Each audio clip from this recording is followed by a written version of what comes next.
Vasanth TV ரசிகர்கள் வணக்கம். இன்னைக்கும் நம்மளுடைய தெரிந்து கொள்வோம் நிகழ்ச்சியில தெரியாத பல விஷயங்களை தெரிஞ்சுக்க போறோம். மூன் அப்படின்ற ஒரு விஷயம், அதாவது இந்த சந்திரன்னு சொல்லுவாங்க இல்லையா, நிலா. இது சோலார் சிஸ்டம்ல இல்லைன்னு வச்சுக்கோங்க.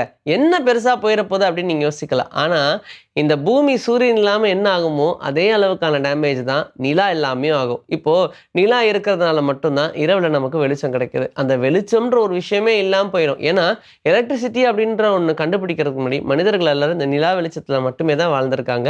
நைட்ல சொல்றேன். காலையிலலாம் சூரியன் சுட்டரிச்சாலும் இந்த நிலா நமக்கு ஒரு வார்மா கிரியேட் பண்ணி கொடுக்கக்கூடிய ஒண்ணு. அது கிட்டத்தட்ட அந்த ஈவினிங் டைமுக்கு அப்புறமா நமக்கு கொஞ்சம் குளிர்ச்சியும் கொடுக்கும். அது என்னதான் கிளைமேட்னு சொன்னாலும் அந்த கிளைமேட்டை மானிட்டர் பண்றதும் மேனேஜ் பண்றதும் நிலாவுடைய பொறுப்பு தான். சரி, இப்போ டபால் நிலா இல்லைன்னு வச்சுக்கோங்க. இந்த மாதிரியான பிரச்சனைகள் மட்டும் கிடையாது. கடல் நிலையில நிறைய மாற்றங்கள் ஏற்படும். இதனால கடல்வாழ் உயிரினங்கள்ல பிரச்சனை ஏற்படும் அப்படின்னு சொல்றாங்க. நிறைய உயிரிழக்கிறதுக்கு சான்சஸ் இருக்கு. அடிக்கடி சூறாவளி உருவாக ஆரம்பிச்சிரும். காத்துல நிறைய மாற்றங்கள் இருக்கும். இதனால பறவைகள் இறக்கிறதுக்கு சான்சஸ் இருக்கு. இப்படி நிறைய சொல்லிக்கிட்டே போகலாம். நிலா நம்மளுடைய பூமிக்கு ரொம்ப முக்கியம். சோலார் சிஸ்டம்க்கு ரொம்ப முக்கியம். குறிப்பா நிலாவுடைய வெளிச்சம் பூமியில மட்டும்தான் கரெக்டான பகுதியில கரெக்டா அடிக்குது அப்படின்னு சொல்றாங்க. இந்த வெளிச்சத்தினால தான் நம்ம பூமியில நிறைய வளங்களும் உருவாகி இருக்கு அப்படின்னு சொல்றாங்க. சேலரி அப்படின்றதுக்கு எதனால சேலரின்னு பேர் வந்துச்சு? எப்பா இது என்னப்பா பெரிய விஷயம் அப்படின்னு நீங்க யோசிக்கலாம்.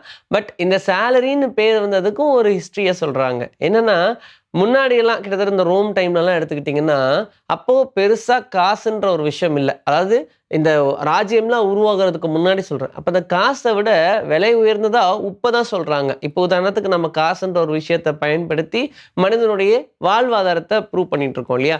அதுக்கு முன்னாடி பண்டமாற்று முறை இருந்துச்சு. அண்ட் அந்த பண்டமாற்று முறையிலேயே பார்த்தோம்னா, இந்த உப்புன்றது ரொம்ப வேல்யூபிளான விஷயம். ஏன்னா, அது ஒரு பெரிய டாஸ்க். அத பண்றாங்கன்னா, அப்ப அவங்க கண்டிப்பா பெரிய ஆளா தான் இருப்பாங்க அப்படின்ற மாதிரிலாம் அந்த டைம்ல இருந்துச்சு. அப்போ இந்த உப்ப செலேரியம் அப்படின்னு தான் சொல்லியிருக்காங்க. அப்போ யாராவது வேலை செய்றாங்க அப்படின்னா, அவங்களுக்கு உப்பு குடுப்பாங்களாம். அப்ப அந்த உப்பு செலேரியம்னு சொல்லியிருக்காங்க. அத நம்ம வேலை செஞ்சு தானே வாங்குறோம். அந்த செலேரியம் இங்கிலீஷ்க்கு வரும்போது அப்படியே சேலரியா மாறிடுச்சுன்னு சொல்றாங்க. ஸோ இது ஒரு டைப் ஆஃப் ரீசன். ஆனா நிஜமாவே செலேரியம் தான் சேலரியா மாறுச்சு அப்படின்னு சொல்லும்போது, ஓரளவுக்கு ஷாக்கிங்கா தான் இருக்கு. ஏன்னா, அந்த மெத்தட் அந்த மாதிரி. ஏதோ ஒரு வேலை செஞ்சா அவங்களுக்கு செலேரியம் குடுக்கணும் அப்படின்னு சொல்லுவாங்க இல்லையா? அதனால நாளடைவுல அப்படியே அது சேலரியா மாறுச்சுன்னு சொல்றாங்க. ஜப்பான் அண்ட் ஸ்காட்லாந்து இங்க என்ன பண்ணியிருக்காங்கன்னா, இந்த ஸ்ட்ரீட் லைட்ஸ் எல்லாம் ப்ளூவா மாத்தி பார்ப்போமேன்னு சொல்லி லைட் எல்லாம் ப்ளூவா மாத்திருக்காங்க. இதனால அவங்களே எதிர்பாராத வகையா அங்க கிரைம் ரேட்ஸ் எல்லாம் குறைய ஆரம்பிச்சிருக்கு. சூசைடுடைய எண்ணிக்கையும் குறைய ஆரம்பிச்சிருக்கு. அடடா! பரவாயில்லையே, நல்லா இருக்கே அப்படின்ற மாரி தான் இருந்துச்சு. ஆனா கொஞ்ச நாள்ல இத ரிசர்ச் பண்ணி பார்ப்போமா அப்படின்னு சொல்லி ரொம்ப ட்ரை பண்ணியிருக்காங்க.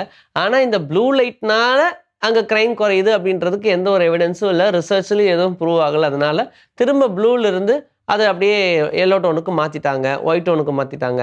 பெருசா இதுல எந்த ஒரு டிஃபரன்ஸும் இருக்காது அப்படின்னு நெனச்சுக்கிட்டு. ஆனா நிஜமாவே நம்ம சைக்காலஜிக்கலி சொல்லணும்னா, ப்ளூ ஒரு மாரி வார்மா இருக்கும். அதனால தான் ஹாஸ்பிட்டல்லயுமே நமக்கு ஒரு ட்ரஸ்ட் வருதுன்றதுக்கு ரீசன் அந்த ப்ளூ கலர் தான். ஹாஸ்பிட்டல் ப்ளூல இருக்கு இல்லையா?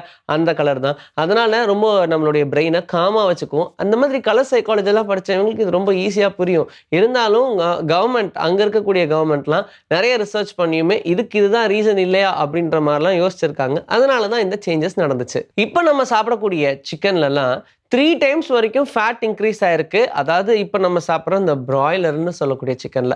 முன்னாடி நாட்டுக்கோழியுமே கிட்டத்தட்ட ஃபேட் ஏறி தான் இருக்கு. ரீசன் என்ன சொல்றாங்கன்னா, முன்னாடிலாம் அது மேய்ச்சலுக்கு விடுவாங்க. அது பாட்டுக்கு எங்கெங்கெல்லாம் போய் மேயணுமோ அங்கெல்லாம் போய் மேய்ஞ்சுட்டு வரும். அதனால அதோடைய பாடியில ஃபேட் மெயின்டெயின் ஆச்சு. இப்ப கால கட்டி போட்டுர்றாங்க.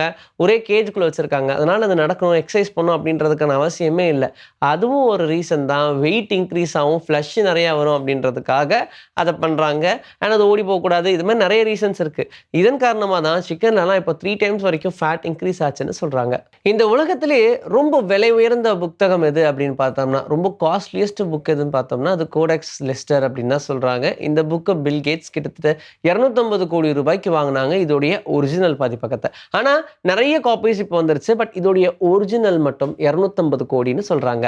மியூசிக்கல் இன்ஸ்ட்ருமெண்ட்ஸ் எல்லாமே விலை உயர்ந்தது தான். ஆனா, அதுலயும் ரொம்ப காஸ்ட்லியான ஒரு விஷயம் எது அப்படின்னு கேட்கும்போது, மெக்டோனல் வயலின் அப்படின்னு சொல்றாங்க. இதோடைய விலை மட்டும் 374 கோடி ரூபாய் இருக்கும் அப்படின்னு சொல்றாங்க. இது பார்க்கறதுக்கு ரொம்ப சாதாரண வயலினா இருந்தாலும் இதுக்கு பின்னாடி இருக்கக்கூடிய ஹிஸ்டரி தான் இந்த வயலினுடைய ரேட்டுக்கு காரணம். அதிக விலை இருக்கக்கூடிய அனிமல் எதுப்பா அப்படின்னு கேட்டா அது ஒரு குதிரையை தான் சொல்லுவாங்க. அதுக்கு பேரு கிரீன் மங்கி. இந்த குதிரையுடைய ரேட்டு 130 கோடி ரூபாய் வரைக்கும் போயிருக்கு.